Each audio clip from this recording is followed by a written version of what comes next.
కన్న తండ్రి, మరోసారి ఉన్నతమైన ఘనమైన నీ నామమునకు స్తుతులు స్తోత్రాలు చెల్లిస్తూ, దేవా, మహోన్నతమైన నీ మహాసంకల్పములు మా బ్రతుకులు, మా జీవితాలు ముడిపడి ఒక ఆశయం మీద ఈ లోకానికి అలదించబడి నీ చిత్తాన్ని, నీ సంకల్పాన్ని ఉద్ధరించే క్రమంలో, ఆ సంకల్పంలో భాగంగా మరొక కార్యక్రమముగా నీ పాద సన్నిధిలో చేరాము తండ్రి.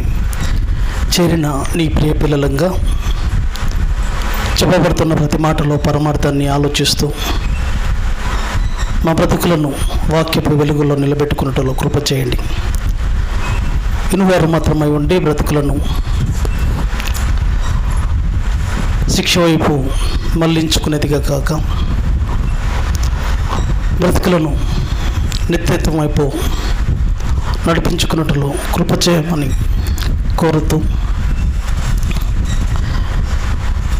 వచ్చిన నీ పిల్లలను పేరు పేరున దీవించండి, ఆశీర్వదించండి. చెప్పనైన నాకు సమయోచితమైన జ్ఞానము, మరి ముఖ్యంగా ఆత్మ సహాయాన్ని దయచేయమని పెడుతూ, సమస్త ఘనత, మహిమ, ప్రభావం నీకే చెల్లిస్తూ, ప్రభువైన యేసుక్రీస్తు పేరిట ఈ ప్రార్థన అడిగి వేడుకుంటున్నాం మా కన్న తండ్రి. ఆమేన్. కుడి వచ్చిన ప్రియమైన దేవుని వారలారా, ప్రభువైన యేసుక్రీస్తు పేరిట వందనములు, శుభములు తెలియజేస్తూ, మరి అవకాశాన్ని ఇచ్చి ఆయుష్ ఆరోగ్యంతో మళ్ళీ తన పాద చెంతకు నడిపించిన తండ్రి అయిన దేవదేవుడికి ప్రభువైన యేసుక్రీస్తు పేరిట కృతజ్ఞతాస్తుతులు చెల్లిస్తున్నాను. ప్రియమైన దేవుని వారలారా, మరొక అద్భుతమైన అవకాశం మనకు లభించింది, మనం పొందుకోగలిగాం. ఈ యొక్క గొప్ప అవకాశం వెనకాల తండ్రి ఉద్దేశమని, తండ్రి యొక్క కృప అని, ఆయన మన పట్ల కలిగి ఉన్న ప్రణాళికలో భాగంగానే ఇంకా మన బ్రతుకులో కొలువ ఉంది, ఇంకా మన నుంచి పని ఉంది, ఇంకా మన నుంచి దేవుడు ఆశించిన ఆలోచనలు పండాలని ఒక మంచి అవకాశంగా మరొక సమయాన్ని మనందరికీ దయచేశాడు. దయచేయబడిన ఈ అవకాశాన్ని, కలిగి ఉన్న ఈ సమయాన్ని సద్వినియోగం చేసుకునే క్రమంలో చెప్పబడుతున్న మాటలో పరమార్థాన్ని ఆలోచిస్తూ బ్రతుకులను వెలుగుమయం చేసుకునే వారంగా మనం ఉందాం. ఎందుకంటే కేవలం వచ్చాము పోయాము అన్నది కాకుండా, ఏదో ఒక విషయాన్ని మేము నేర్చుకున్నాం, ఏదో ఒక విషయాన్ని తెలుసుకున్నాం, దాని నుంచి లేదా ఆ ఆలోచనలు మా బ్రతుకులో పండాలి, మా బ్రతుకులు బాగుపడాలి, మా జీవితం వెలుగుమయంలో నిలబడాలి అన్న ఒక భావన, సంతృప్తితో మనం ముందుకు సాగాలి. వచ్చిన ప్రయాసానికి ఫలితం మనం పొందుకుంటేనే తప్ప వచ్చిన దానికి పరమార్థం ఉంటుంది ప్రియులారా. ఏదో రావాలి, ఏదో వచ్చాము అన్నది కాకుండా, ఏదో ఒక సంగతి తెలుసుకోవాలి. ఏదో నా బ్రతుకులో లోటు, ఏదో నా బ్రతుకులో ఉన్న వెల్తి, దేవుడు కోరుకున్న ఆశయంలో ఏ లోటైతే ఉందో దానిని నేను ఈ దినాన ఈ వాక్యపు వెలుగులో ఈరోజు నా బ్రతుకును సరి చేసుకోవాలన్న తపన, కసి మనలో ఉంటేనే చెప్పబడుతున్న మాటలకు అర్థం, పరమార్థం ఉంటుంది. ఆ మాటలు ఇన్న నీకు ప్రయోజనాన్ని చేకూరుస్తాయి. బ్రతుకులో వెలుగులు నింపే అవకాశం ఉంది, బ్రతుకు బాగుపడే అవకాశం ఉంది. లేదా వచ్చాము, ఏదో విన్నాము, రాసుకున్నాం, విన్నాము, పోయామంటే దానికి అర్థం ఉండదు. రానోళ్ళ కన్నా వచ్చిన మనం ఉపయోగం ఏమి ఉండదని చెప్పక తప్పదు. కాబట్టి ప్రేమైన దేవుని వారలారా, దేవుని యొక్క మనసు, దేవుని యొక్క ఆలోచనలోనికి మనం వెళ్ళగలిగితే మానవాళి నుంచి దేవుడు కలిగి ఉన్న అపురూపమైన ఆలోచన, అద్భుతమైన ప్రణాళిక దేవుడు మనుషుల నుంచి కలిగి ఉన్న ఆలోచన మనుషుల వలన దేవుడు సంతోషపడాలి, మనుషుల నుంచి దేవుడు ఆనందపడాలన్నది కన్న తండ్రి కోరిక, కన్న తండ్రి ఉద్దేశం. మనకు జన్మనిచ్చాడు చూశారు, మనకు బతుకునిచ్చాడు చూశారు ఆ తండ్రి, ఆ దేవదేవుడు మన బ్రతుకుల నుంచి, మన జీవితాల నుంచి. ఏదో కెమెరాలో ఇట్టే పడుతుంటుంది, ఇబ్బందిగా కనబడుతుంది కెమెరాలో. మీరు ఇట్లా వస్తే బాగుండే కదా, ఇక్కడ ఎవరు లేరు చూడడానికి, కెమెరా అంతా ఇలానే చూసుకోమవుతుంది. ఇట్లా నాకు కనబడితే బాగుంటుంది, తిప్పడం అవుతుంది. ప్రేమైన దేవుని వారలారా, దేవుని యొక్క ఉద్దేశం, తండ్రి యొక్క ప్రణాళిక శంకర్ రాండి, ఆయన ఆలోచనలు చాలా గొప్పవి మన పట్ల.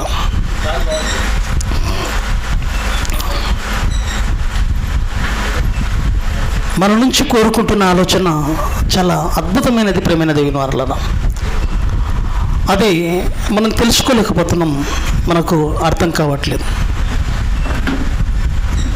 ఆ సంగతిని ఈరోజు మనం ఆలోచిద్దాం. మనుషులమైన మన నుంచి దేవుడు కోరుకుంటున్న ఆలోచన అద్భుతం.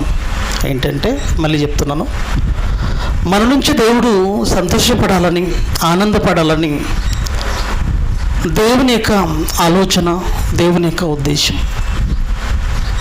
కానీ ప్రారంభము నుంచి మనం చూడగలిగితే, ప్రారంభపు మానవుడి నుంచి జలప్రలయం వరకు మనుషుల పరిస్థితిని చూడగలిగినప్పుడు, ఆ మనుషుల పట్ల, ఆ రోజున్న సమాజం పట్ల దేవుడికి ఆనందం లేదు అన్నట్లుగా మనం చూడవచ్చు. ఆదికాండము 6వ అధ్యాయము 5వ వచనాన్ని ఈ సందర్భంగా మనం చూడగలిగితే, మనుషులను సృజించుకున్నందుకే, మనుషులను పుట్టించుకున్నందుకు ఆ రోజు సమాజంని ఉద్దేశించి దేవుడు మాట్లాడుతున్న మాట మనం చూస్తే, కింది భాగం చదువమ్మా. దేవుడు నరులను చేసినందుకు,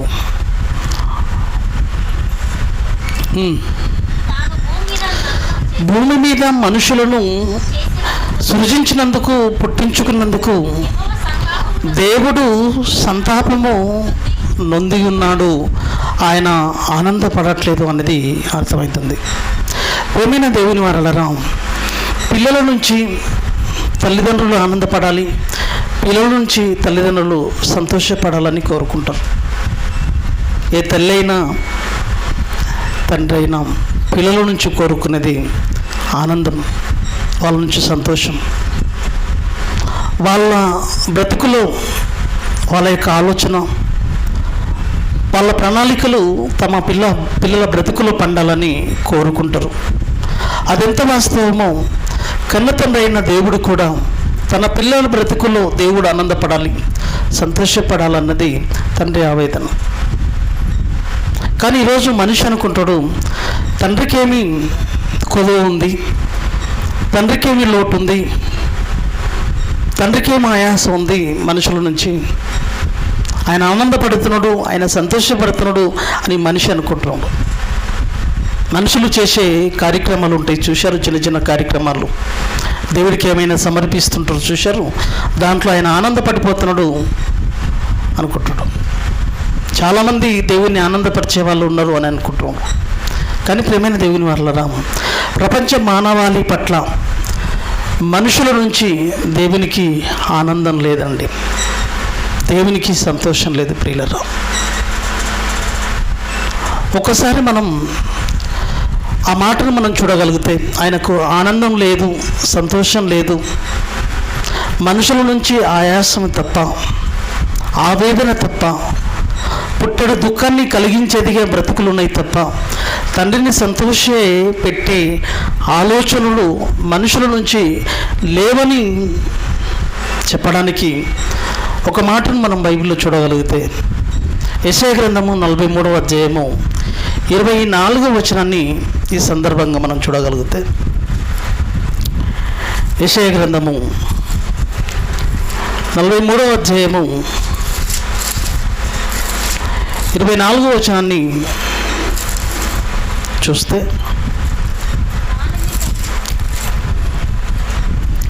నలభై 23:24, నా నిమిత్తము సువాసన గల లవంగపు చెక్కను నీవు రూకలిచ్చి కొనలేదు, నీ బలి పశువుల వల్ల నీ బలి పశువుల కొవ్వు చేత నన్ను తృప్తిపరచలేదు, సరే కదా. నీ పాపముల చేత నీవు నన్ను విసిగించితివి. ఈరోజు పాపముతో మనిషి పెట్టిపోతున్నాడు. మనిషి జీవితం, మనిషి బ్రతుకు పాప పంకిలం అయిపోయింది. అటువంటి మనుషుల నుంచి, అటువంటి మానవాళి నుంచి దేవుడు చూపిస్తున్న ఆలోచనలు ఏంటంటే, నీ పాపముల చేత నీవు నన్ను విసిగించితివి. దేవుడు విసిగిపోయేంత పరిస్థితిలోనికి సమాజం వెళ్ళిపోయిందంటే, ప్రియమైన దేవుని వలరా సమాజపు పరిస్థితి ఎంత దారుణంగా ఉందో మనకు అర్థమవుతుందండి. ఈరోజు దేవుడు మానవాళి నుంచి, మనుషుల నుంచి విసిగిపోతున్నాడంటే దాని వలన, దేవుడు విసిగిపోతున్నాడంటే దాని వలన మనిషి బ్రతుకు నష్టంలోనికి వెళ్ళిపోతుంది, మనిషి బ్రతుకు ప్రమాదంలోనికి వెళ్ళిపోతుందని మర్చిపోకూడదు. నీ దోషముల చేత నన్ను ఆయాస పెట్టితివి, నీ దోషముల చేత నన్ను ఆయాస పెట్టితివి. దేవుడికి విసుగు, ఆయాసం. పాపముల చేత విసుగొచ్చింది, దోషముల చేత ఆయాసం. ఎక్కడిదండి దేవుడికి ఆనందం? ఎక్కడిదండి దేవుడికి సంతోషం? మనిషిని పుట్టించుకున్నది ఏంటి? మనిషిని ఈ భూమికి పంపించిన ఉద్దేశం ఏంటి? ఆయన కోరుకున్న ఆలోచన ఏంటి? మనుషుల నుంచి తాను కలగన్న ఉద్దేశాలు ఏంటి? భూమి మీద మానవ బ్రతుకు పరమార్థం, మనిషిని పుట్టించడంలో దేవుని సంకల్పం అపరూపమైనది, అమోఘమైనది, అద్భుతమైనది ఆయన ప్రణాళిక. అటువంటి మనిషి బ్రతుకులో ఏదైతే తన సంకల్పాన్ని పండించాలి, తన ఉద్దేశానుసారంగా బ్రతుకును ముందుకు నడిపించుకోవాలని దేవుడు కోరుకున్నాడో ఆ బ్రతుకులో మనిషి బ్రతుకు ముందుకు సాగక ఈరోజు మనిషి పాపంలో పట్టపుచ్చుకున్నాడు. మనిషి బ్రతుకు దోషభరితమైపోయింది. మనిషి బ్రతుకంతా దోషాలతో నిండిపోయింది. విసిగిపోయాడు, అలసిపోయాడు దేవుడు. మనిషి యొక్క ప్రవర్తన, మనిషి యొక్క ఆలోచన ధోరణి, సరళిని చూసి ఈరోజు దేవుడు విసిగిపోయేటంతటి పరిస్థితికి వెళ్ళిపోయాడంటే, అలసిపోయేటంతటి పరిస్థితికి, ఆయాసం కలిగించేటంతటి పరిస్థితికి మానవ సమాజం వెళ్ళిపోయిందంటే మానవ సమాజానికి పెను ప్రమాదం వాటిల్లో పోతుందని చెప్పక తప్పదు. ప్రియమైన దేవుని వారలారా ఆలోచించండి. మన పిల్లల బ్రతుకులు, మన పిల్లల జీవితాలు మనల్ని విసిగించేవిగా, మనల్ని ఆయాస పెట్టేవిగా ఉన్నప్పుడు తల్లిదండ్రులుగా ఎంత ఆవేదన చెందుతామో ఒకసారి ఆలోచించండి. మన పిల్లల బ్రతుకులు మనల్ని విసిగించేటంత పరిస్థితికి, మనల్ని ఆయాస పెట్టే పరిస్థితికి వాళ్ళ బ్రతుకులు వెళ్ళాయంటే వారి పట్ల మనకు ఆనందం లేదు, సంతోషం లేదంటే ఎంతగా వాళ్ళ నుంచి మనం బాధపడతాం, ఎంతగా దుఃఖపడుతుంటాం, ఎంత మనోవేదనకు గురవుతుంటాం. అదే స్థితి ఈరోజు పరలోకపు తండ్రికి ఆవేదన మిగిల్చింది ఈ మానవాళి. మన పిల్లలు మనం కోరుకున్న ఆలోచనలు వాళ్ళ బ్రతుకులు పండనప్పుడు, మనం అనుకున్నట్లుగా వాళ్ళ బ్రతుకులు ముందుకు కదలనప్పుడు, మన కోరిక, మన ప్రణాళిక వాళ్ళ బ్రతుకులు పండనప్పుడు మన పిల్లల పట్ల మనం విసుగు చెందుతాం, ఆయాసపడుతుంటాం. దేవుడు కూడా మాట్లాడుతున్న మాట, అంటున్న మాటను మనం చూడగలిగితే, నీ పాపముల చేత నీవు నన్ను విసిగించితివి అంటున్నాడు. నీ దోషముల చేత నన్ను ఆయాస పెడితివి. దాంట్లో మన బ్రతుకులు ఉండొచ్చేమో, మన ఆలోచనలు ఉండొచ్చేమో, మన ప్రవర్తన ఉండొచ్చేమో, మన మాట తీరు ఉండొచ్చేమో, మన ఉద్దేశాలు ఉండొచ్చేమో. ఆ విధమైన స్థితికి మన బ్రతుకు దేవుడిని విసిగించేటంతటికి, ఆయాస పెట్టే పరిస్థితికి మన బ్రతుకులు దేవునికి ఆ ఆలోచనలు మిగిలిస్తున్నాయో ఆలోచించుకోవాల్సిన అవసరం ఉంది. ప్రేమైన దేవుని వారలారా, ప్రపంచం దేవుడిని ఆనంద పెట్టే విధంగా ఏడ ఉంది చెప్పండి ప్రియులారా? ఈరోజు 800 కోట్లకు పైగా ఈరోజు ప్రపంచ జనాభాలో దేవుడిని సంతోషపెట్టే పిల్లలంటూ ఎవరున్నారు? ఈరోజు దేవుడిని ఆనందపెట్టే పిల్లలు ఎవరున్నారు చెప్పండి. ఆ విసుగు ఎంతవరకు ఉంటుంది? విసుగు వెనకాల ఉన్న ఉద్దేశం ఏంటో తెలుసా? భరిస్తున్నాడు అంటే ఎంతవరకు భరిస్తాడు? మనం విసిగిపోయి ఒకరోజు శిక్షించే పరిస్థితికి వెళ్ళిపోయవచ్చు. మన పిల్లలు విసిగించేటంతటి స్థితికి మనల్ని తీసుకుపోతున్నట్టే ఆ విసుగు వెనకాల దీర్ఘశాంతం ఉంటుంది. వాడికి అవకాశం ఇచ్చిన వాళ్ళం మనం. ఆ అవకాశంలో ఆ విసుగు పొందుతున్న టైంలో మనం విసుగు చెందుతూ ఆ టైంలో మనం దీర్ఘశాంతం కలిగి ఉండడంలో వాని బ్రతుకు క్షేమంలోనికి వెళ్ళిపోవాలన్న ఒక ఆలోచన ఆ దీర్ఘశాంతం వెనకాల. దేవుడు కూడా ఈరోజు విసిగిపోతున్నాడంటే ఆ విసుగు వెనకాల దేవుడు ఉద్దేశం ఏంటంటే దీర్ఘశాంతం. అవకాశం ఇస్తున్నాడు దేవుడు, ఒక మంచి అవకాశం ఇస్తున్నాడు ప్రపంచానికి. నీ ప్రవర్తన ఫలితాన్ని నువ్వు పొందకుండా ఈరోజు నీకు బ్రతుకు ఇవ్వబడింది చూసావు. నీ ప్రవర్తన ఫలితాన్ని బట్టి నీ బ్రతుకు ఈరోజు ఆరిపోవాలి, నీ జీవితం ముగించబడాలి. కానీ దాని వెనకాల దేవుని దీర్ఘశాంతము నీకు ఒక మంచి అవకాశం. ఈరోజు నీకు ఒక మంచి అవకాశం, నీ తప్పును నీ బ్రతుకును సరిదిద్దుకునే ఒక అపురూపమైన అవకాశం దేవుడు కలిగి ఉన్నాడు. కానీ ఆ అవకాశాన్ని సరిదిద్దుకునే పరిస్థితిలోనికి మానవాళి వెళ్ళలేకపోతుంది. ప్రపంచ మానవాళి మనుషులమైన మనం లేదా నేను నా తండ్రికి నేను విసుగుని తెచ్చించేదిగా, ఆయనకు ఆయాసాన్ని పుట్టించేదిగా నా బ్రతుకు నా జీవితం ఉంది. దీని వెనకాల ఆయన కృప, దీని వెనకాల ఆయన యొక్క దీర్ఘశాంతం నా బ్రతుకుకు అవకాశం ఇవ్వబడ్డది. ఒక సడన్ కాలం అంటూ నాకు ఇవ్వబడ్డది. ఆ ఇవ్వబడిన ఆ కాలం అంటూ ఉంది చూశారు. ఆ ఇవ్వబడిన దీర్ఘశాంతం అనే కాలం మనకు చూపిస్తున్నట్టు చూశారు. దాంట్లో మన బ్రతుకును బాగు చేసుకునే ఒక అపురూపమైన అవకాశం ప్రతి మనిషికి ఇవ్వబడుతుంది. నాకు ఇవ్వబడుతుంది, నీకు ఇవ్వబడుతుంది. ఆ టైంలో మనం బాగుపడాలి, ఆ టైంలో మన బ్రతుకును సరిదిద్దుకోవాలి. అప్పుడు మన బ్రతుకు బాగుంటుంది. అలానే విసిగించుకుంటే అలానే విసుగులోనే ఉండిపోతాడంటే పొరపాటు. ఆ విసుగు అలానే ఉండిపోతుంది, ఆ దీర్ఘశాంతం అలానే ఉండిపోతుంది అంటే పొరపాటు. దీర్ఘశాంతం తర్వాత దేవుడికి వచ్చేది లేదా దీర్ఘశాంతం తర్వాత నెక్స్ట్ జరిగే పరిస్థితి ఏంటంటే శిక్షలోనికి వెళ్ళిపోతాడు దేవుడు. నేను శిక్షించే పరిస్థితిలోనికి వెళ్ళే అవకాశం ఉంది. ఆ పరిస్థితి రాకముందు మనుషులు తమ బ్రతుకును తమ జీవితాలను బాగు చేసుకునే క్రమంలో దేవుని యొక్క సంకల్పం, దేవుని యొక్క ఉద్దేశం ఏదైతే ఉందో ఆ ప్రణాళికలోనికి వచ్చి బ్రతుకును బాగు చేసుకుంటే సరే. లేదంటే మనిషి భయంకరమైన పరిస్థితిలోనికి వెళ్ళాలి, మనిషి మూల్యం చెల్లించాలి. రేపు పూడ్చుకోలేని లోటు, భరించలేని లోటు, భర్తీ చేసుకోలేని లోటు, నువ్వు దాన్ని సరి చేసుకోలేని ప్రమాదకరమైన స్థితిలోనికి నీ బ్రతికి వెళ్ళిందంటే మళ్ళీ దాన్ని బాగు చేసుకునే అవకాశం అంటూ లేని పరిస్థితిలోనికి నీ బ్రతికి వెళ్ళబోతుంది. వచ్చే శిక్షకాలం దీర్ఘశాంతం తర్వాత ఆయాసం అనేది ఏదైతే ఉందో, ఆ విసుగు ఏదైతే ఉందో అది ముగించబడిన తర్వాత నెక్స్ట్ దేవుడు తీసుకునే నిర్ణయం మనిషిని శిక్షించే కాలం. అది వచ్చిందా నీవు భరించలేవు. సరాసరి మనిషి భయంకరమైన శిక్షలోనికే వెళ్ళిపోవాలి. ఇంకా ఈరోజు ఎంతమందికి ఈ అవకాశం ఇవ్వబడుతుంది చెప్పండి? ఈరోజు నీకు కావచ్చు, నాకు కావచ్చు. ఈ అపురూపమైన అవకాశం వెనకాల ఉద్దేశం అర్థం చేసుకోవట్లేదు ప్రపంచం.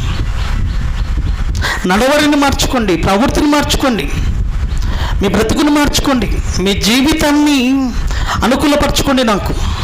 నాకు ఆయాసంగా ఉంది, నాకు విసిగించేది ఉంది మీ బ్రతుకులను. ఒక దీర్ఘశాంతంగా కలిగి ఉన్నాను మీ పట్ల. ఆ గడువులోనే మీ బ్రతుకును బాగు చేసుకుంటే బాగుపడతారని దేవుడు ఇచ్చిన ఒక అపురూపమైన అవకాశం ఈ బ్రతుకు. ఈ యొక్క అవకాశం దేవుడు పెట్టిన భిక్ష ప్రియులరా. దేవుడంటే అవకాశాన్ని ఇవ్వకపోతే మన ఊసి ఉండదు, మన ఉనికి గల్లంతు ఈ భూమి మీద. దేవుని దీర్ఘశాంతమే మన పట్ల నోచుకోలేదంటే మన బ్రతికే ఈరోజు భూమి మీద అడ్రస్ గల్లంతు. చూసారా, దీని వెనకాల ఉద్దేశం అర్థం చేసుకోవాలండి. నేను జీవం కలిగి ఉన్నాను, ఈరోజు ఉనికి కలిగి ఉన్నాను, ఈరోజు ఆ బంధాలతో ఈరోజు నేను కలిసి ఉన్నాను, ఈ బ్రతుకులో నేను ఉన్నాను, ఈ ప్రకృతిలో నా యొక్క మనుగడ కొనసాగుతుందంటే దీని వెనకాల దేవుని దీర్ఘశాంతం. నా ప్రవర్తన ఫలితానికి శిక్ష ఖరారు కాలేదంటే, ప్రవర్తన ఫలితాన్ని నేను అనుభవించలేకపోతున్నాను ఇంకానంటే నాకు ఒక అవకాశం దక్కింది అన్న ఆలోచనతో మనిషి బ్రతకాలి, బాగుపడాలి, మనిషి జీవితం సరిచేయబడాలి. ఎంత భయంకరమైన పరిస్థితి అండి ఈరోజు. దేవుని యొక్క ఉద్దేశం ఏం తెలుసండి మనిషికి? పరలోకమందున్న తండ్రి ఎంత ఆవేదనతో పుట్టడు దుఃఖంతో ప్రతి మనిషి గురించి ఎంత ఆవేదనతో ఉన్నాడు. ప్రతి మనిషి జీవితం పాప పంకిలం అయిపోయింది. నడుముతి నుంచి అరికల వరకు మన జీవితం బ్రతుకు ఎందుకో తెలియదు, పుట్టుక పరమార్థం తెలియదు, చావు పుట్టుకల మధ్య జీవితం ఎందుకో తెలియదు, మనిషిగా ఎందుకు పుట్టిండో తెలియదు, చావు తర్వాత పరిస్థితి ఏంటో తెలియదు, 9 మాసాలు తల్లి గర్భంలో ఎందుకు నిలబడ్డాడో తెలియదు, భూమి మీదకి ఎందుకు జన్మించాడో తెలియదు, ఆ బ్రతుకుని ఎవరి కోసం మలుచుకోవాలో తెలియదు, ఎవరి కోసం ముందుకు నడిపించుకోవాలో తెలియదు. బ్రతుకునంతా పాప పంకిలం చేసేసి తన ప్రవర్తన ద్వారా, తన ఆలోచన ద్వారా, తన యొక్క నడవడి చేత, తన యొక్క మాట ద్వారా, చూపు ద్వారా మనిషి మొత్తం టోటల్గా నిలువెత్తున మనిషి చెడిపోయాడు. నడునెత్తి నుంచి అరికల వరకు మనిషి జీవితం పతనావస్థలోనికి వెళ్ళిపోయింది. ఏది బాగుంది చెప్పండి? మనిషి ఆలోచనలు బాగున్నాయా? మనుషుల యొక్క చూపులు బాగున్నాయా? మనిషి యొక్క నడవడి బాగుందా? మనిషి యొక్క ప్రవర్తన బాగుందా? ఏది బాగుందని చెప్పగలుగుతాం ప్రియమైన దేవుని వారలారా? మనిషి బ్రతుకు అటువంటి స్థితిలో పరలోకపు తండ్రి ఎంత ఆవేదనలో ఉన్నాడో, ఎంత ఆయాసంతో ఉన్నాడో, ఎంత విసిగిపోతున్నాడో, మనుషులను బట్టి, నిన్ను బట్టి, నన్ను బట్టి విసిగిపోతున్నాడు ఆయన. అలానే విసిగిపోతుంటాడు, అలానే చూస్తూ ఉంటాడు అనుకుంటే పొరపాటు. ఎంతసేపు విసుగుతావు? ఆ విసుగు తర్వాత నెక్స్ట్ ప్రారంభమయ్యేది, విసుగు తర్వాత నెక్స్ట్ ప్రారంభమయ్యేది కోపం, ఉద్రేకానికి గురవుతాడు తండ్రి. ఎంతసేపు విసుగిస్తాడు? చూస్తావు అంతేనా? బాబు విసుగిస్తున్నంతసేపు చూస్తావు, భరిస్తావు, ఇంకా చూద్దాం. ఆ విసుగిస్తున్నాడు అంటే నువ్వు ఇంకా చూద్దాం అనే ఆలోచనలో ఉన్నావు అంటే అర్థం ఏంటి? వానికి అవకాశం ఇస్తున్నావు. నువ్వు విసుగు చెందుతూ ఆయాసపడుతున్నా వానికి ఒక అవకాశం ఇస్తున్నట్లు. సరే చూద్దాం, బాగుపడతాడేమో, అరే సరి చేసుకుంటాడేమో, నిలదొక్కుంటాడేమో, నిలబడతాడేమో అన్న ఆలోచనలో విసుగు వెనకాల దీర్ఘశాంతం ఉంటుంది. కానీ అదే దీర్ఘశాంతము కంటిన్యూగా ఉంటుందా? ఆ తర్వాత దెబ్బలు, ఆ తర్వాత బెత్తం, ఆ తర్వాత శిక్ష, ఫలాన్ని బిడ్డ అనుభవించాలి. అదెంత వాస్తవమో ప్రేమైన దేవుని వారలారా, ప్రపంచ పరిస్థితి కూడా అదే పరిస్థితి.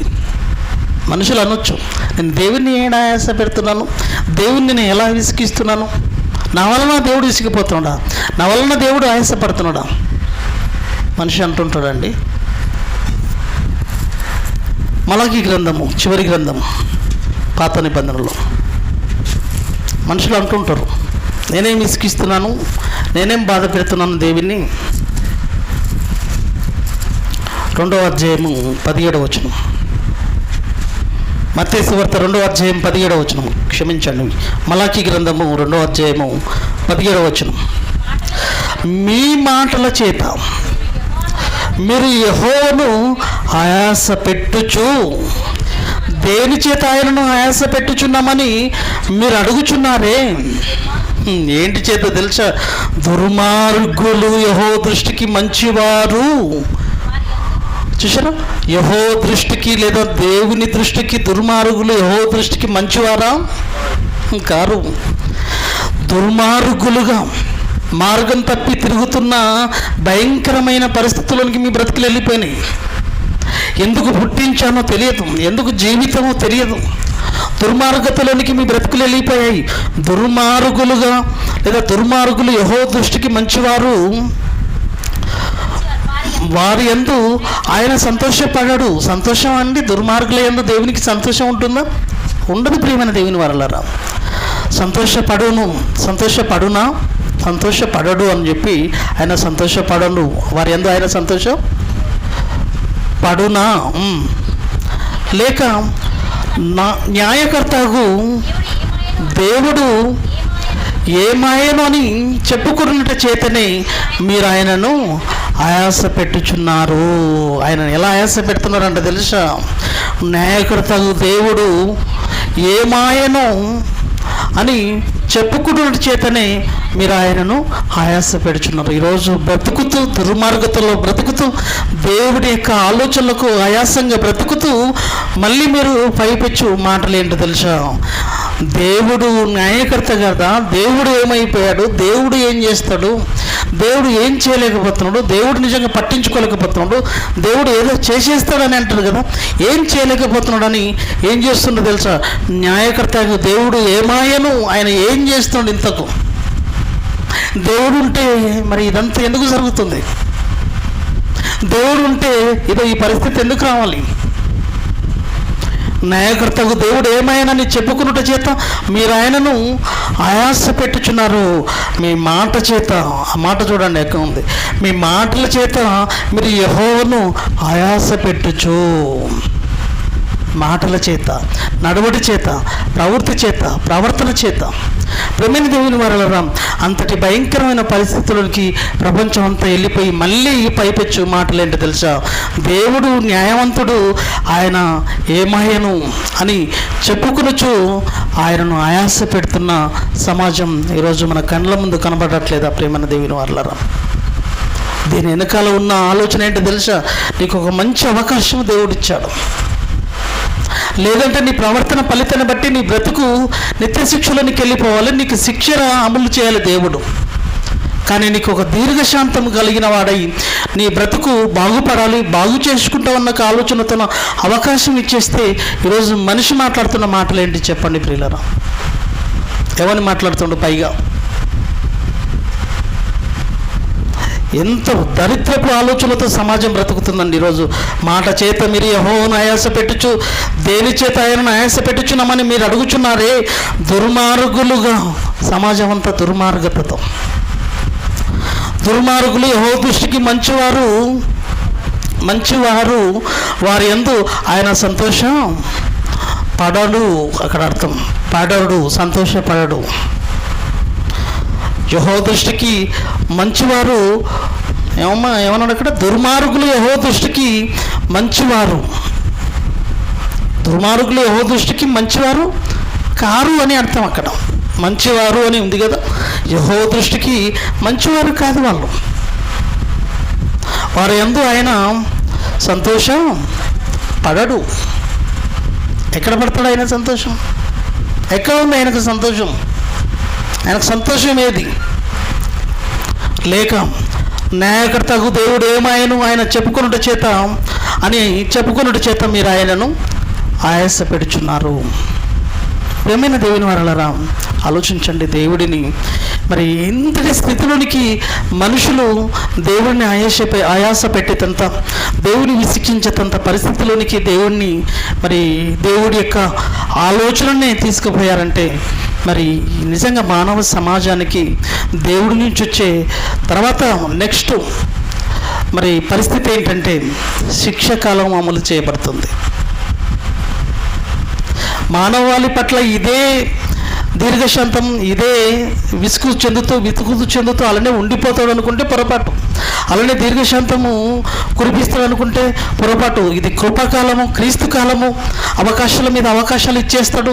నా బ్రతుకు ఎలా ఉన్నా పర్వాలేదు, నేను ఎలా తిరిగినా పర్వాలేదు, ఎలా ఏం చేసినా పర్వాలేదు, నేను ఎటున్నా పర్వాలేదు కదా, నేను ఎక్కడ తిరిగినా పర్వాలేదు, నా జీవితం నా ఇష్టం వచ్చినట్లు ఏమైనా చేసేసుకుంటా అని అంటే కాదు. ఇది కృపాకాలము, నాకు దేవుడు అవకాశం ఇస్తాడు అని అనుకుంటే పొరపాటు. కృపాకాలం తర్వాత దేవుడు శిక్షాకాలం కూడా అమలు చేయబోతున్నాడు. అప్పుడు అది వచ్చినప్పుడు నువ్వు తట్టుకోలేవు. అదెంత దారుణమో ఒకసారి మీరు ఆ మాటను కూడా మనం చూడగలిగితే యెషయా గ్రంథము 1వ అధ్యాయంలో ఈ మాటను మనం చూడవచ్చండి. యెషయా గ్రంథము 1వ అధ్యాయము 24వ వచనం.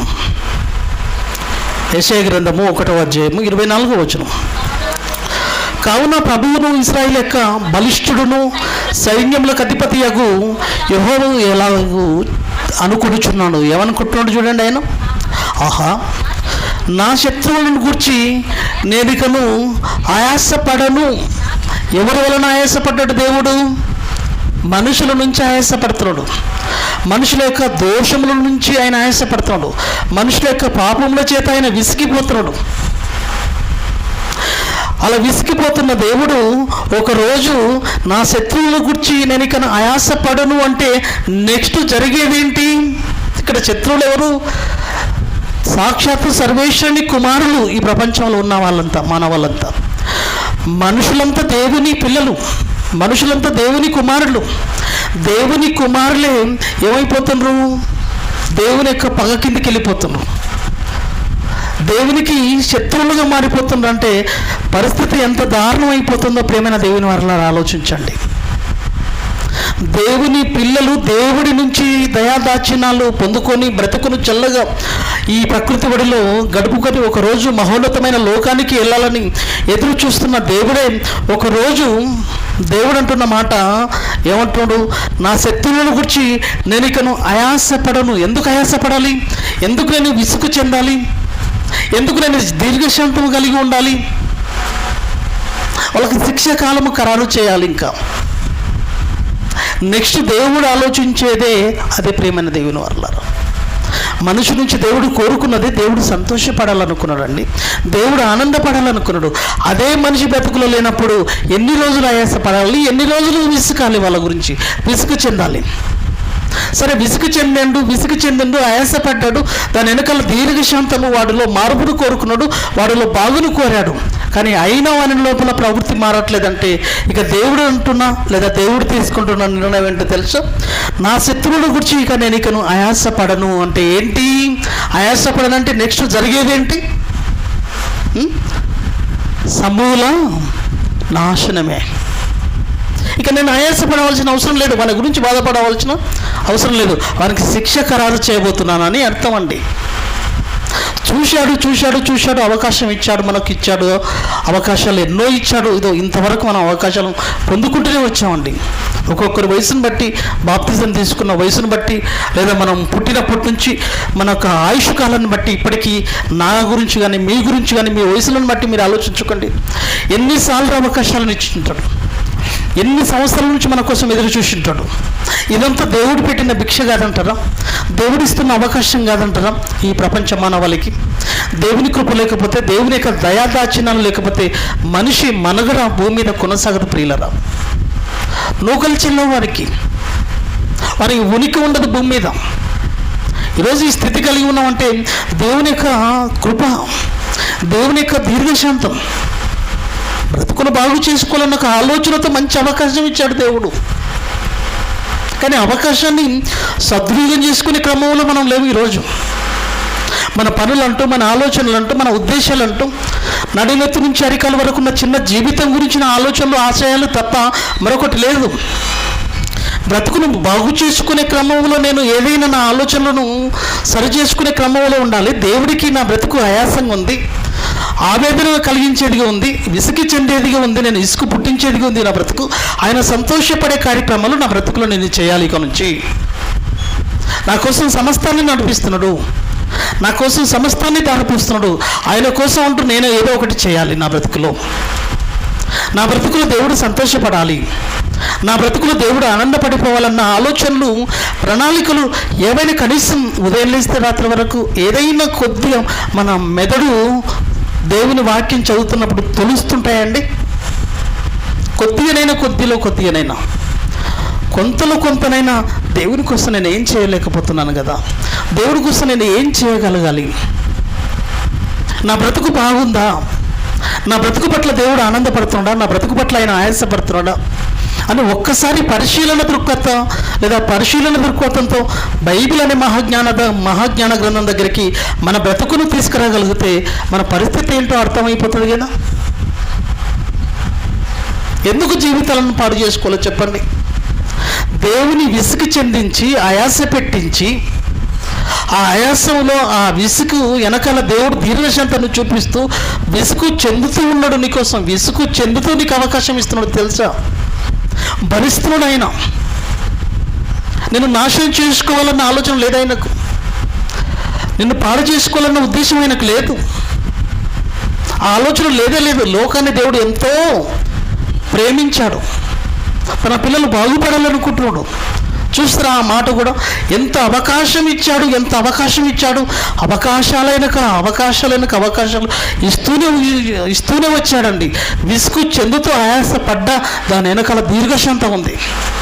ఎన్ని రోజులు విసుగు చెందాలి, ఎన్ని రోజులు భరించాలి చెప్పు, ఎన్ని రోజులు భరిస్తూ నేను వాడి గురించి అంటావు, ఎన్ని రోజులు నేను ఆయాసపడాలి వాని గురించి. ఇంకా నేను నా వల్ల కాదు, ఎన్నో అవకాశాలు ఇచ్చాను వానికి, వాడిని శిక్షించాలనుకుంటున్నాను నేను. వాని పట్ల నేను ఇంకా జాలి, దయాకరణ ఇవన్నీ ఏమి చూపుతనుకుంటున్నాను నేను. ఇంకా వాడు నాకు శత్రువుగా మారిపోయాడు, వాడు నాకు పగవాడుగా మారిపోయాడు.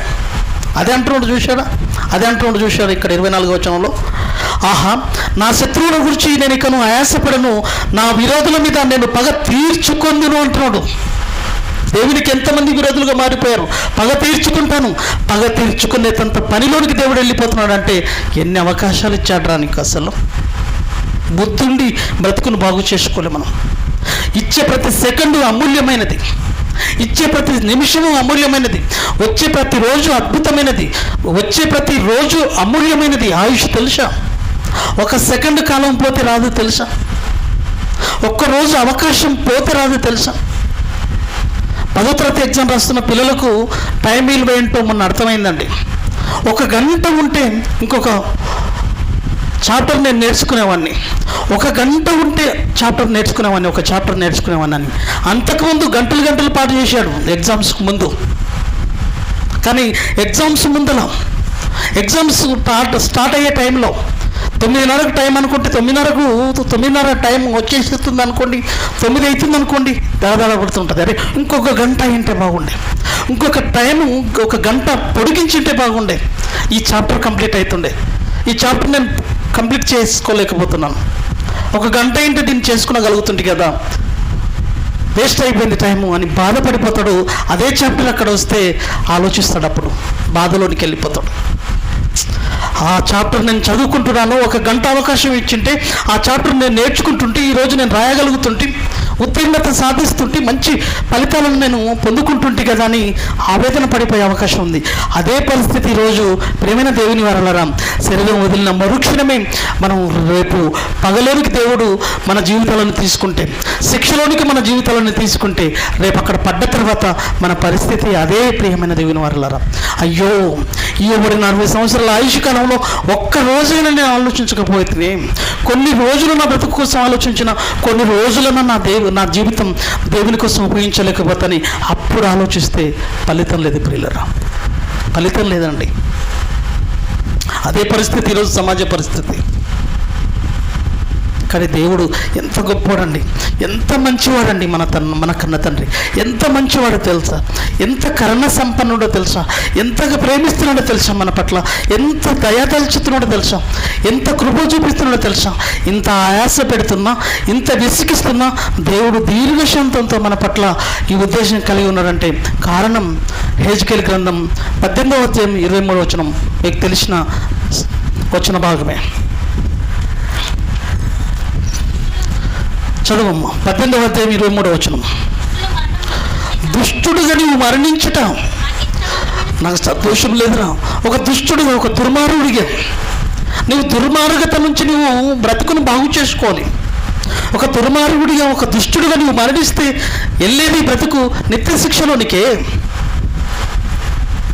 ఒక దుర్మార్గుడిగా నువ్వు మరణిస్తే నీ బ్రతుకు వెళ్ళేది ఎక్కడ?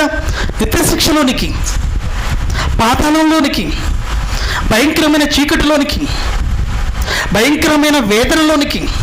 ఒక దుష్టుడుగా నువ్వు మరణిస్తే, ఒక దుష్టుడుగా నువ్వు మరణించుట ఎంత మాత్రమైన సంతోషం దేవుడికి లేదంటండి. మనిషి నుంచి దేవుడు కోరుకుంటున్నది అంటే, మనిషి నుంచి దేవుడు కోరుకుంటున్నది ఏంటో తెలుసా? ఆయన ఆయాసపడుతూ విసుగు చెందుతూ మనకి ఇస్తున్న అవకాశం ఏంటో తెలుసా? దీర్ఘశాంతం. ఈ దీర్ఘశాంతంలో ఆయన కోరుకుంటున్నదే ఇది. ఏంటి కోరుకుంటున్నాడు? వారు తమ ప్రవర్తనను దిద్దుకొని బ్రతుకుటయే నాకింతకన్నా ఆనందం ఏముంది చెప్పండి? ఇది దేవుడికి ఆనందం అండి, ఇది దేవుడికి సంతోషం. ప్రేమైన దేవుని వారిలో అదే లేనప్పుడు మనిషి బ్రతుకు భయంకరమైన శిక్షలోనికి వెళ్ళబోతుందండి. నష్టం ఎవరికి ఆలోచించు. నీ బ్రతుకు సరిదిద్దుకుంటుగా బాగుపడతావు. దేవుని విసిగిస్తున్నాను, దేవుడు ఎక్కడ విసిగిస్తున్నాను నా ఆలోచనల చేత, నా ప్రవర్తన చేత, నా ఆలోచనల చేత, నా నడవడి చేత అని నువ్వు అనుకోవచ్చు. కానీ బ్రతుకునిచ్చినవాడు, జీవితాన్ని ప్రసాదిస్తున్నవాడు, నీకోసం ఆలోచిస్తున్నవాడు, నీకోసం సర్వాన్ని నడిపిస్తున్నవాడు, ఆయన అధికారం కింద నీ బ్రతుకుండాలని కోరుకుంటున్నవాడు, ఆయన పాలన కింద నీ బ్రతుకుండాలని కోరుకుంటున్నవాడు. నీ బ్రతుకు ఆయనకు అనుకూలంగా లేకపోతే ఒకరోజు నీ జీవితం పగలోనికి వెళ్ళిపోతుంది, దేవుడికి శత్రువుగా మారిపోతాం. అప్పుడు నీ బ్రతుకు సర్వనాశనం కాబోతుంది, భయంకరమైన పరిస్థితుల్లోనికి వెళ్ళబోతుంది. హెజ్కేలు గ్రంథం చూద్దాం అన్నమాట. హెజ్కేలు గ్రంథం 16వ అధ్యాయము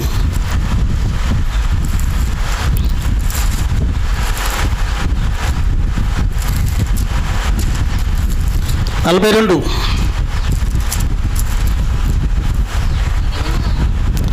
హెజ్కేలు గ్రంథము 16వ అధ్యాయము 42-43. ఈ విధముగా నీ మీదనున్న నా క్రోధమును చల్లార్చుకుందును. క్రోధము, ఈ విధముగా నీ మీదనున్న నా క్రోధమును చల్లార్చుకుందును, నా రోషము నీ ఎడల మానిపోవును. మానిపోవునంటే శిక్ష ఖరారైపోయింది అతనికి, ఇంకా ఆయన గురించి ఇంకా పట్టింపు ఉండదు, ఇంకా ఆయనకి అవకాశం ఇక అయిపోయింది, లేదు. దేవుడు విసిగిపోవాల్సిన అవసరం లేదు, వాడి నుంచి ఆయాసపడవలసిన అవసరం లేదు, ఇక దీర్ఘశాంతంతో ఎదురు చూడవలసిన అవసరం లేదు, చేతులు దులిపేసుకుంటాడు. అదే పరిస్థితి వస్తే మన బ్రతుకులు అన్యాయం అయిపోతాయి. ప్రియమైన దేవుని వారలారా ఆలోచించండి. ఏదైనా దేవుడికి ఆయాసంగా, దేవుడికి ఏదైనా విసుగును పుట్టించేదిగా మన బ్రతుకు, మన ఆలోచనలు, మన నడవడి, మన ప్రవర్తన, మన చూపులు, మన నడుమెత్తి నుంచి అరికల వరకు ఏ విధమైన ఆలోచనలైనా దేవుడిని బాధ పెట్టేవిగా ఉంటే సరి చేసుకుందాం, బాగుపడదాం.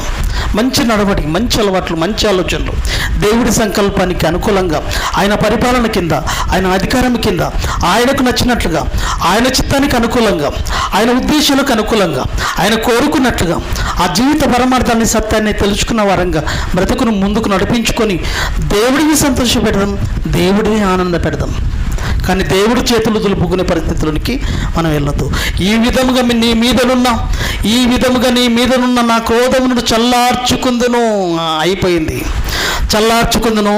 నా రోషము నీ ఎడల మానిపోవును. ఇకను ఆయాస పడకుండా, ఇంకెన్నిసార్లు పడదు ఆయాస? లేదు. ఆయాస పడకుండా అంటే నెక్స్ట్ శాంతము. నా శాంతము ఏమన్నాడు? ఇకను ఆయాస పడకుండా నేను శాంతము తెచ్చుకుందును. నీ యవ్వన దినములను తలంచుకొనక వీటన్నిటి చేత నీవు నన్ను విసిగించి చూసావు గనుక నీవు చేసి ఉన్న ఏ క్రియలన్నిటికంటేను ఎక్కువైన కామకృత్యములను జరిగించకుండానట్లును నీ ప్రవర్తనను బట్టి నేను నీకు శిక్ష విధింతును. ఇదే ప్రభువు యెహోవాకు. అంతే, చేతులు దులుపుకుంటాను. నీ బ్రతుకులు నీవు చేసిన అన్నిటి పట్ల ఇక నేను విసుగు చెందను. ఎంత బాగున్నాయి చూడండి ఆ మాటలు, ఎక్కడెక్కడ ఉన్నాయి అక్కడ. నా రోషము నీ ఎడల మానిపోవును. ఇంకా నేను పట్టించుకోడు అని అంటే దీర్ఘశాంతము, కృపకాలము తీసివేయబడుతుంది. దీర్ఘశాంతము తర్వాత వచ్చేదే శిక్షకాలం. ప్రియమైన దేవుని వారలారా, విసుగు ఎంతవరకు ఉంటుంది? కొంతకాలము పరిమితితో కూడుకున్నది, దీర్ఘశాంతము పరిమితితో కూడుకున్నది. ఆ తర్వాత వచ్చేదే శిక్షకాలం మనిషి పట్ల. అదే చెప్తున్నాడు, నీకు శిక్ష విధింతును. ఇలాగూ నేను ఇక్కడ 42లో మళ్ళీ చదువుతున్నాను. ఈ విధముగా నీ మీదనున్న నా క్రోధమును చల్లార్చుకుందును, నా రోషము నీ ఎడల మానిపోవును. ఇక నువ్వు ఆయాసపడకుండా నేను శాంతము తెచ్చుకుందును. నీ యవ్వన దినములో నీ యవ్వన దినములను తలంచుకొనక. చూసారా, నీ యవ్వన దినములు నన్ను ఎంత బాధ పెట్టావో తెలుసా, ఎంతగా నన్ను నొప్పించావో తెలుసా. నీ యవ్వన దినములను తలంచుకొనక వీటన్నిటి చేత నీవు నన్ను విసిగించి చూసావు కనుక నీవు చేసి ఉన్న ఏ క్రియలన్నిటికంటేను ఎక్కువైన కామకృత్యములను నీవు జరిగించుకున్నట్లు నీ ప్రవర్తనను బట్టి నేను నీకు శిక్ష విధింతును. అయిపోయింది. ఇదే యెహోవా యొక్క వాక్కు. దేవుడు చేతులు దులిపించుకునే పరిస్థితి వస్తే మన పరిస్థితి ఏంటి చెప్పండి ప్రియమైన దేవుని వారలారా. దేవుడు కోరుకుంటున్న ఆలోచన ఏంటో తెలుసా, దేవుడు ఆనందపడాలి, దేవుడు సంతోషపడాలి. అందుకే యేసుక్రీస్తు ప్రభుల వారి బ్రతుకుల పట్ల ఆయన అంటున్న ఆలోచన ఏంటో తెలుసా, 12వ ఏట ఉన్నప్పుడే యేసుక్రీస్తు ప్రభుల వారు తండ్రి అయిన దేవుడిని సంతోషపెట్టాడండి. ఆయన బ్రతుకు తండ్రిని సంతోషపెట్టేదిగా ఆయన బ్రతుకు ముందుకు సాగితే ఈరోజు మన బ్రతుకు దేవుడిని ఆయాసపెట్టేదిగా, దేవుడిని విసిగించేదిగా మన బ్రతుకులు ఈరోజు తగలబడ్డాయా? ఒక్కసారి మనసు పెట్టి ఆలోచించండి. హెబ్రీయులకు రాసిన పత్రిక 5:7 తండ్రిని సంతోషపెట్టాడు. భూమి మీద తన బ్రతుకులో తండ్రి మహిమార్థమై బ్రతికాడు. తండ్రి ఆనందం, తండ్రి సంతోషమే నా యొక్క బ్రతుకు దేవుని బ్రతికిన వాడు యేసుక్రీస్తు ప్రభుల వారండి. హెబ్రీయులకు రాసిన పత్రిక 5:7 తనకు ఇవ్వబడిన బ్రతుకు కాలము, తనకు ఇవ్వబడిన జీవితకాలం అంతా దేవుడి కోసం పనంగా పెట్టాడు, దేవుని కోసం పెట్టాడు. ఆయనను సంతోషపెట్టే కార్యక్రమంలోనికి ఆయన వెళ్ళాడు. కానీ ఆయన సంతోషపడ్డట్లుగా భూమి మీద యేసుక్రీస్తు బ్రతుకును మనం చూడలేం ప్రియులారా. తండ్రిని సంతోషపెట్టిన దాఖలాలే మనం చూస్తాం బైబిల్లో. శరీరధారి అయిన దినాలలో మహారోదనాలండి దేవుడి కోసం, కన్నీళ్లతోనూ దేవుడు తను మరణం నుండి రక్షింపగలవానికి ప్రార్థనలు, యాచనలు సమర్పించి భయభక్తులు కలిగి ఉన్నందున దేవుడిని సంతోషపెట్టాడు. ఆయన అంగీకరింపబడ్డాడు. దేవుని కుమారుడు, ఈయననే నా ప్రియ కుమారుడు, ఈయన యందు నేను ఆనందించుచున్నానని మత్తయి సువార్త 17:5 దేవుడు సాక్ష్యం చెప్పేంత స్థితికి ఆయన బ్రతికెళ్ళిపోయిందండి. అదండి బ్రతుకంటే, అదండి జీవితం అంటే. మత్తయి సువార్త 17:5 అండి. మత్తయి సువార్త 17:5 అతడు ఇంకను మాట్లాడుచుండగా ప్రకాశమానమైన ఒక మేఘము వారిని కమ్ముకొనెను. ఇదిగో ఈయన నా ప్రియ కుమారుడు, ఈయన యందు నేను ఆనందించుచున్నాను. చూసారా, ప్రపంచ చరిత్రలో ఆనందపడిందంటే దేవుడు యేసుక్రీస్తుని బట్టి. ప్రియమైన దేవుని వారలారా, ప్రతి మనిషి బ్రతుకులో యేసుక్రీస్తు లాంటి ఆనందం ప్రతి మనిషి బ్రతుకులో దేవుడు పొందాలనుకున్నాడు. ప్రతి మనిషి బ్రతుకులో దేవుడు సంతోషపడాలనుకున్నాడు. దేవుడు కోరుకున్నది అదే, దేవుడు ఆశిస్తున్నది అదే. ప్రియమైన దేవుని వారలారా, మన నుంచి మన బ్రతుకుల్లో దేవుడిని సంతోషాన్ని నింపేవిగా ఉండాలి. మన పిల్లల బ్రతుకులు కూడా అదే కదండి మనం కోరుకుంటున్నది. మనం కోరుకున్నట్టుగా, మనం ఆశించినట్లుగా మన యొక్క ఆలోచనలతో వాళ్ళ బ్రతుకులు ముందుకు సాగాలని మనం కోరుకుంటాం.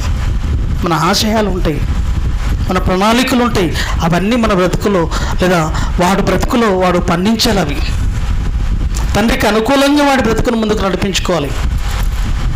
మనం కోరుకుంటాం మన పిల్లల పట్ల. ఆ దేవాది దేవుడు కూడా మానవాళి నుంచి కోరుకుంటున్నది ఆయనకు అనుకూలంగా మనుషుల బ్రతుకులు ఉండాలనుకున్నాడు. ప్రతి మనిషి బ్రతుకులో సంతోషం ఆనందం ఆయనకు దక్కాలనుకున్నాడు. ఏ మనిషి ఈరోజు ఆనందాన్ని ఇస్తున్నాడు దేవుడికి? ఏ మనిషి బ్రతుకు ద్వారా దేవుడు సంతోషపడుతున్నాడు చెప్పండి? ఈరోజు ఏం చేసి సంతోషపెడుతున్నాం అండి? ఈరోజు యేసుక్రీస్తు లాంటి బ్రతుకు ఇవ్వబడిన జీవిత కాలం ఉంది. చూశారు, చావు పుట్టుకల మధ్య జీవితం నా దేవుడి కోసం. ఆయన ఆశయాన్ని నా బ్రతుకులో పండించాలి.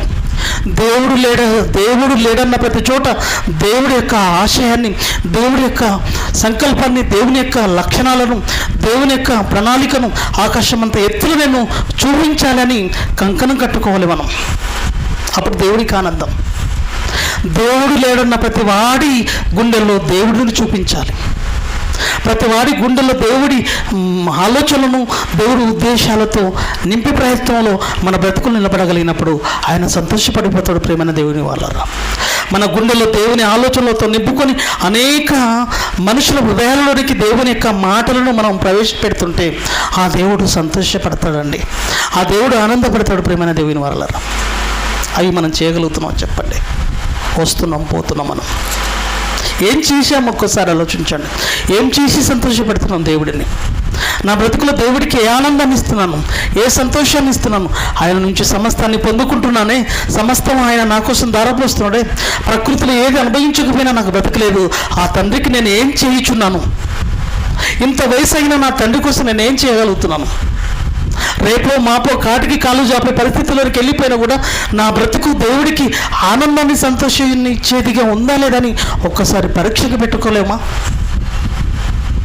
ఆయనను విసిగించేదిగా, ఆయనను ఆవేదనకు గురి చేసేదిగా, ఆయనను ఆయాసపెట్టేదిగా నా బ్రతుకు ఏమైనా ఉందా అని కనీసపు ఆలోచనలు మనకు రావే? నా వలన దేవుడు ఆనందం పడుతుంటాడు, నా వలన సంతోషపడుతుంటాడు, మస్తు సంతోషపడుతుంటాడులే అని మనమే సాటిస్ఫై అయిపోతుంటాం. ఒక్కసారి తల్లిదండ్రుల యొక్క బ్రతుకులు ఏంటో, తల్లిదండ్రుల యొక్క ఆలోచన ఏంటో, వాళ్ళు తింటున్నారా తినట్లేదా, వాళ్ళ ఆరోగ్యం ఎలా ఉంది, వాళ్ళ బాగోగులు ఎలా ఉన్నాయి, వాళ్ళ పరిస్థితులు ఎలా ఉన్నాయి, కుమారుడు వచ్చి చూస్తేనే కదా వాళ్ళ పరిస్థితులు అర్థమయ్యేది.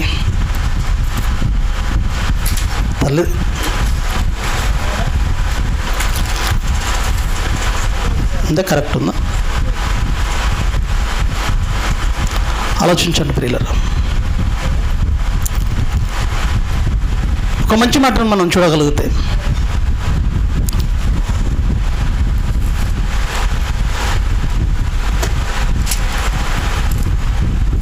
తీశారు మత్తయి 17:5 తీశారు. అతడు ఇంకనూ మాట్లాడుచుండగా, ఇదిగో ప్రకాశమానమైన ఒక మేఘము వారిని కమ్మెను. ఇదిగో ఈయననే నా ప్రియకుమారుడు, ఈయన యందు నేను ఆనందించుచున్నాను, ఈయన మాట వినుడని ఒక శబ్దము. ప్రియమైన దేవుని వారలారా, దేవుని మాటలతో మన బ్రతుకు నిండి అనేకులకు దేవుని మాటలు చేరవేసే క్రమంలోనికి మనం వెళ్ళిపోతాం. చూశారు? అప్పుడండి దేవుడు సంతోషపడేది, అప్పుడండి దేవుడు ఆనందపడిపోయేది.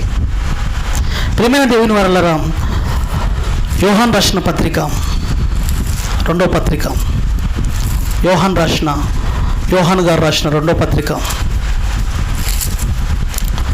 ఒక మాటను మీరు సందర్భంగా చూడగలిగితే, యోహాను గారు రాసిన 2వ పత్రిక,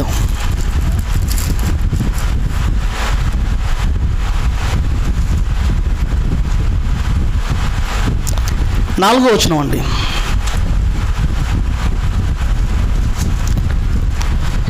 యోహాను సువార్త, అది యోహాను పత్రిక 2వ పత్రిక అండి. యోహాను గారు రాసిన 2వ పత్రిక 1వ అధ్యాయం ఉంటుంది. దాంట్లో 4వ వచనాన్ని మనం చూడగలిగితే, తండ్రి వలన మనం ఆజ్ఞను పొందిన ప్రకారము నీ పిల్లల్లో కొందరు సత్యమును అనుసరించి నడుచుచుండుట కనుగొని బహుగా సంతోషించుచున్నాను. అదే మాటను 4లోనికి రండి, 3వ పత్రికలో 4వ వచనంలోనికి. అదే పత్రికలో 3వ పత్రికలోకి రండి, 4వ వచనంలో. ఇక్కడ చూడండి, ఇక్కడ ఎంత బాగుంటుందో. ప్రియమైన దేవుని వారలారా, దేవుడు మన పట్ల సంతోషపడాలంటే మనం చేయవలసిన పని, దేవుడు మన పట్ల ఆనందపడాలంటే మన బ్రతుకులు ఎలా ఉండాలి? నా పిల్లలు సత్యమును అనుసరించి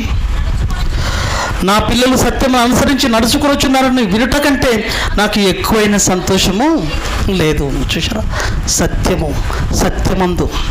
సత్యముతో, దేవుని ఆలోచనలతో, దేవుని ఉద్దేశాలతో, దేవుని యొక్క కార్యక్రమాలతో, దేవుని యొక్క ప్రణాళికలతో, దేవుని యొక్క సంకల్పంతో మన బ్రతుకు నిండిపోతుంటే ఆయనకు అంత ఇంత ఆనందం కాదు. ప్రియమైన దేవుని వారలారా, ఎంత మంచి మాట చెప్తున్నాడండి దేవుడు, ఎంత గొప్ప మాట మాట్లాడుతున్నాడు మన గురించి.